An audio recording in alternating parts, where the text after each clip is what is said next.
Bago tayo magsimula mga tropa, maraming salamat sa pag-subscribe ninyo dito sa ating printing business channel. At kung nakatulong yung mga video ko mga tropa, huwag niyong kalimutan na pindutin yung like button. Kung meron kayong mga kailangan na printing business template, message niyo lang ako sa ating Facebook page. At sobrang affordable lang naman ng ating mga presyo when it comes sa mga template or Canva Pro. Anyway, ito yung magiging content natin. Nag-comment sa atin previously si Bentek 2 weeks ago.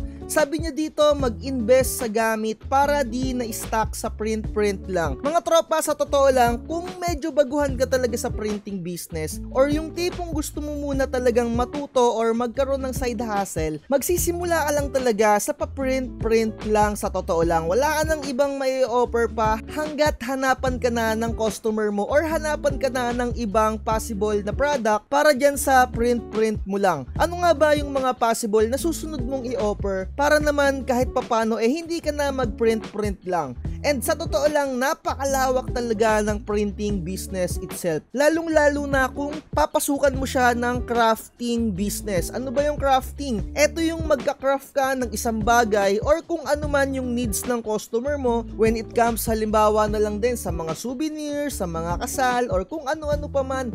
Napakalawak talaga. And kung wala ka naman idea when it comes sa crafting business, manood ka lang ng mga crafters dyan. Sumali ka lang sa mga group na tungkol sa printing business at pwede mo rin naman panoorin yung mga ina-upload kong vlogs kagaya na itong mga reels ko sa Facebook page. Gumagawa tayo ng reaction video dito tungkol sa mga iba't ibang klaseng crafting or tungkol sa mga printing business na nakikita natin dito sa newsfeed. Kung wala kayong idea sa mga panonood ninyo ng mga reels mga tropa ng ibang mga crafters, matututunan ninyo na yung mga idea na yun kayang-kaya nyo pala siyang gawin. Anyway mga tropa, balik tayo sa binanggit ko nung una. Ano nga ba yung mga susunod ninyong hakbang para naman hindi lang kayo tungkol sa print? Syempre maghahanap na yan yung customer ninyo kung meron kayong laminating services. Syempre kakailanganin ninyo dyan ng laminating machine. And ayan yung mga susunod talaga na baitang na gagawin mo dapat. Once na meron ka ng laminating machine, talagang napakadami mo nang pwedeng magawa. Hindi na lang print.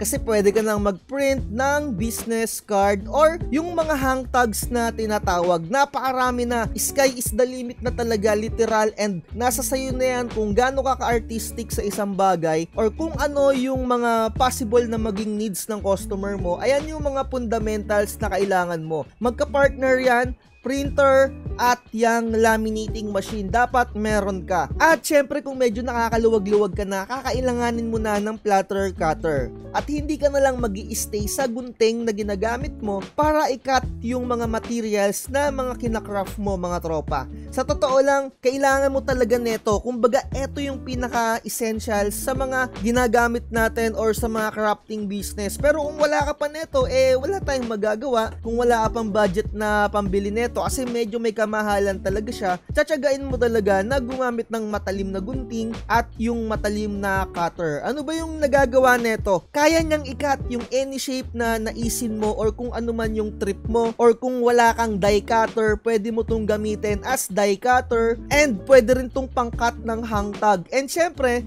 depende sa brand na bibilihin mo kung gaano siya kalakas. Syempre eto usually, etong nakikita ninyo, pang-cut lang siya ng stickers and mga maninipis na rep magnet. Kung gusto niyo na mga heavy duty talaga, syempre may mga presyo talaga yon or medyo may kamahalan na. And syempre kung meron ka na netong bagay na to, kayang-kaya mo nang gawin din yung iba pang napapanood mo kasi eto talaga yung parang fundamental na dapat meron ka. And syempre, iba't ibang materials yung mga mabibili mo, iba't ibang equipment. At eto yung masasabi ko sa inyo, wag kayong manghihinayang na mag-invest sa mga materials na nakikita ninyo dyan. And syempre, alam ko mga tropa, nakaka-addict din talaga bumili ng mga materials. Halimbawa, meron kayong mga napapanood na reels, kagaya netong mga ina-upload ko sa mga reaction video ko mga tropa. Magkakaroon kayo ng idea dyan, ayun pala yung kailangan na gamit, eto pala yung binibili. Kaya naman talaga mapapabili at mapapabili ka ng mga iba't ibang klase ng mga tools or materials kagaya nito, single hole metal puncher. Kailangan mo talaga din yan. Although ngayong araw na to, hindi mo pa siya kakailanganin, pero one of these days, possible na kailanganin mo siya once na magkaroon ka ng customer, hindi ka na maghahanap pa, kailangan ko ng pambutas, di meron ka na, diba? Investment talaga yan at talagang napakatagal mo pa siyang magagamit sa totoo lang. Ang ibig kong sabihin, hindi lang yan isang gamitan, paulit-ulit mo yang gagamitin. Kagaya netong key puncher, napaka-essentials din neto, lalong-lalo na kung into crafting ka na. Kasi kung i-display mo yung pinaka keychain na ika-craft mo, and syempre nakadepende kung anong design yung gagamitin mo. And eto, personal experience ko, etong keychain puncher, nagamit ko din siya sa aking button pin na business. Kasi yung pinaka-backing, binutasan ko gamit etong keychain puncher para naman stable yung pagkaka-display dun sa pinaka-pakete ko ng button pin. Sobrang dami mo talaga na mabibili, and sa totoo lang, napakarami kong nakalagay dito sa aking Orange app, sa application na to. Napakadami kong pending na possible na bilihin, and syempre nakakahiya na lang din ipakita sa inyo. I-share ko na lang din kung ano yung mga meron ako dito kahit papano. Ito ay mga random materials lang or mga random tools lang na nakalagay sa aking add to cart, no? Eto, no, 4-in-1 craft tag puncher. Napakaganda nito. Dalawa yung variation nito. Meron siyang A at merong B.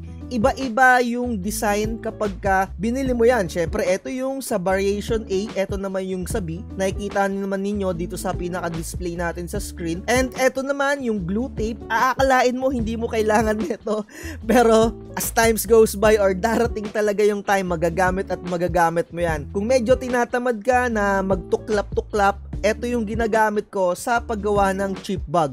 Literal. Pero kung medyo masipag ka naman, ang gamitin mo yung nakapabilog talaga kasi medyo mas mura yon. Eto, gumagamit din ako neto. And syempre, eto naman yung matagal na ninyong hinahanap or inaantay. Ano nga ba yung ginagamit sa mga wedding invitation? Ganito yon mga tropa, specialty board or specialty paper, maghahanap kayo ng ganyan. Eto talaga, at kukonti lang yung nag-share neto mga tropa, yung mga materials na to. Kasi yung mga ibang crafters din, gusto nila sila lang yung nakakaalam ng materials, hindi nila sinasabi, hindi nila sinishare, para sila lang yung, alam niyo yun, sila lang yung kaya nilang gumawa ng ganon na wedding invitation. Syempre naiisip din nila yung mga magiging competitors nila, 'di ba? Yun lang talaga yun.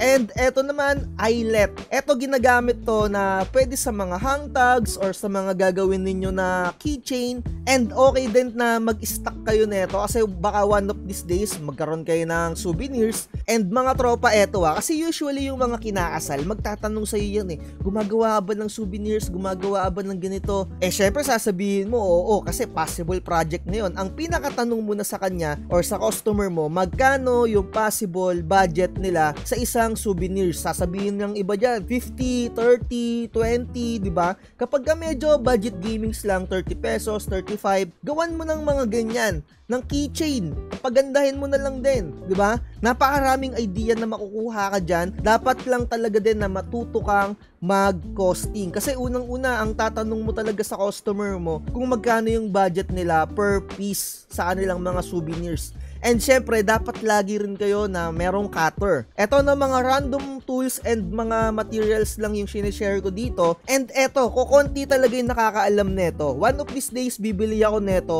Kasi ang ginagamit ko na pang lining before, etong aking cameo or yung platter cutter ko. Para saan ba tong nakikita ninyo na tools na to? Eto naman yung gumagawa ng guhit-guhit para sa mga resibo or para sa mga ticket or sa mga raffle ticket. Napaka-importante neto. Ako personally wala pa ako neto. Nasa cart ko nga to Naka-add to cart siya sa akin. Bibili ako neto one of these days. Inaantay ko lang na ma-approve yung pinaka-design ko dun sa raffle ticket na inabil sa akin nung customer ko. Although medyo may kamahalan siya, pero okay na okay din to kasi good investment talaga to. Wag na wag kayong manghihinayang sa mga investment or sa mga tools na bibilihin ninyo. I-consider nyo siya as investment, and eto yung pinaka-importante para hindi lang din kayo mag-stay sa pa-print lang. Although kung marami naman talagang nagpapaprint sa inyo, halimbawa sabihin na natin sa isang araw nakakatatlong rim ka, wag ka nang magdagdag pa ng ibang niche, di ba? Kasi isipin mo, kaya ba ng katawan mo na gumawa pa ng iba? Pero kung talagang kukonti lang,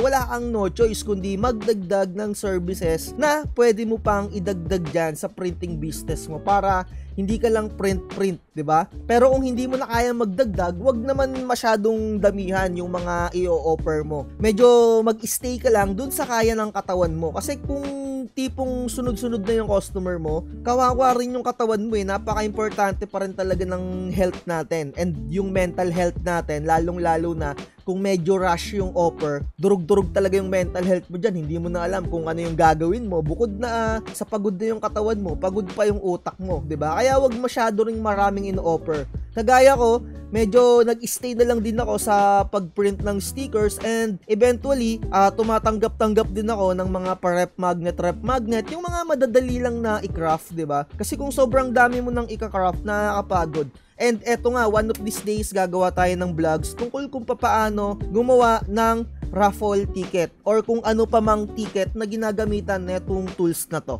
'di ba? And lagi kong sinasabi sa inyo, wag na wag ninyong panghihinayangan kung wala rin kayong customer. Gamitin nyo yung time na yon para mag-explore, para naman i-seminar ninyo yung sarili ninyo. Mag-invest din kayo sa sarili ninyo. Wag lang din pag-i-invest palagi rin sa puro equipment, puro mga tools. Invest kayo sa sarili ninyo ng skills. Napaka-importante yan kasi may mga nakikita ako na nagtitinda ng mga template. Tinatanong pa nila kung paano gamitin, keso ganyan, keso ganon, di ba? Kapag inabil nyo yung isang template, dapat possible alam na ninyo yung gagawin dun sa pinaka-template na yon. Kasi ako, personal experience ko mga tropa, yung mga template na yan, guide lang yan para mapadali yung pinaka-trabaho mo. Hindi yung talagang magsisimula ka sa zero knowledge, di ba? Aralin mo muna yung i-avail mo na template para naman hindi mo na mabubwisit pa yung nagtitinda rin ng template, di ba? I-avail mo yung isang bagay, dapat kahit papano may idea ka na. Wag mong i-avail kung wala ka pang idea sa template na yan.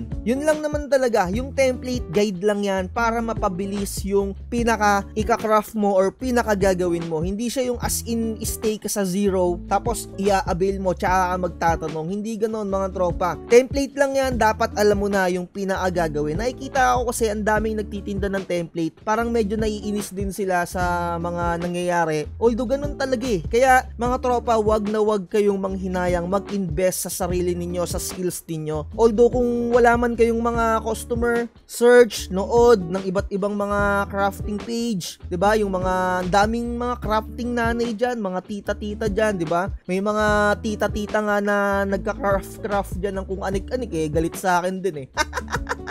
Shoutout sa inyo, no? Nakalimutan ko yung pinakapangalan ng page niya. Anyway, hayaan na natin sila. So, eto naman yung glossy na stickers and kagaya ng sinabi ko sa print, hindi lang dyan kayo mag-i-stay. Usually, maghahanap din yung customer ninyo ng sticker. Talagang maghahanap at maghahanap yan. So, ito yung ginagamit ko sa product labeling na stickers and nasa sa inyo kung gagayahin ninyo to. Pero sa mga Sintra boards printing, hindi ako gumagamit ng ganito kasi medyo napapangitan ako sa dikit niya. Tsaka iba yung quality rin neto when it comes sa pinaka-output. Gusto ko talaga sa mga Sintra board, yung talagang vinyl sticker talaga. Yung mga high-tech, yan talaga. So, eto naman, kung into crafting business ka or gagawaan ng mga bookmarks, kasi may mga student and syempre hindi natin maiiwasan yung mga alam nyo, yung mga magjojowa-jowa dyan, eto in-offer ko rin to minsan. Kasi etong papel na to, hindi ko na lang masyadong ma-recall kung eto yung ginagamit ko na i-sprayhan mo siya tapos kumakapit dun yung pabango or etong itself na papel na to, meron na siyang amoy. I-discover nyo na lang kasi naubos na yung ganito ko eh. Eto ay nasa cart ko, bibili ako ulit kasi neto, naubos na yung ginagamit ko. Hindi ko na maalala talaga kung eto yung ini-sprayhan ko. Kasi merong nag-avail sa akin parang nung February, ganyan yung inavail nila, parang pinangregalo-regalo nila sa mga kaibigan nila, tropa nila, jowa nila. Nakakatuwa kasi na kapag mayroon silang pabango, ini-spray nila dun sa papel na yun and kumakapit and ang tagal din ng kapit nung pabango dun sa pinakapapel. Di ko na maalala kung eto yun eh. Hahanapin ko na lang din siguro. And when it comes sa mga photo stickers na gamit ko sa pang-label, may mga GSM siya. Nakadepende sa inyo kung gaano kakapal yung gagamitin ninyo na stickers. Nasa sa inyo na lang yan. Pero ako ang ginagamit ko talaga simulat sa pool, 135 GSM. Yan na ako nagstay. Yan na lang talaga yung ginagamit ko. And syempre, kung nagtitipid-tipid naman kayo, eto, share ko lang yung ginagamit ko na blade sa aking platter cutter. Eto, gumagamit ako ng CB09 na blade. Kasi napakamahal nung pinaka-auto blade. Yung pinaka-blade ng platter cutter na to, napakamahal, 1,000. And syempre, gusto ko budget gaming, pero may kita pa rin, di ba? Malaki yung kita. At etong CB09 na to, yung pinaka sinaunang generation netong Cameo, nanggaling din yan dito sa Graptech, kaya magkaka-compatible yan. Hindi masisira yung pinaka-cutting machine ninyo kung gagamit kayo ng mga ganitong blade. Okay na okay lang yan. And hindi ko na iisa-isahin pa yung mga ibang materials or tools na pwede ninyong gamitin. I-explore nyo na lang. Random shit lang yung mga shinare ko sa inyo, kung ano lang yung mga nakita ko mabilisan. Kasi dito sa vlogs natin, dito sa channel natin, impromptu lang lahat ng mga binabanggit ko. Halimbawa, magbablog na ako ngayong araw na to. Search lang ako ng saglit sa mga nagko-comment and uupo na ako. I-share ko na yung mga idea ko. Wala akong mga script shit dito. Rekta-rektang sagot lang talaga. And kung may mga iba pa kayong katanungan mga tropa, comment lang kayo sa ating comment section dyan. Again, research is the key. Manood kayo ng iba't ibang vlogs at malalaman ninyo yung mga materials na ginagamit nila. Although may mga vlogger lang talaga na alam nyo yun, kagaya nung binanggit ko sa inyo kanina, na hindi nila sinishare yung mga materials. Kapag may mga ganon, message nyo ako para alamin natin at malaman ninyo, isishare ko sa inyo kung ano yung mga materials na ginagamit nila. Kasi sa una, napakahirap talagang i-identify yan. Pero kung medyo may idea ka na, may knowledge ka na, napakadali na lang. So, dito na natin tapusin. Like, share, and subscribe. Lagi ko sinasabi, wag na wag magpapauto. Bye-bye! Huwag kang magpapauto, mag-isip ka sa pilian sa laro ng buhay.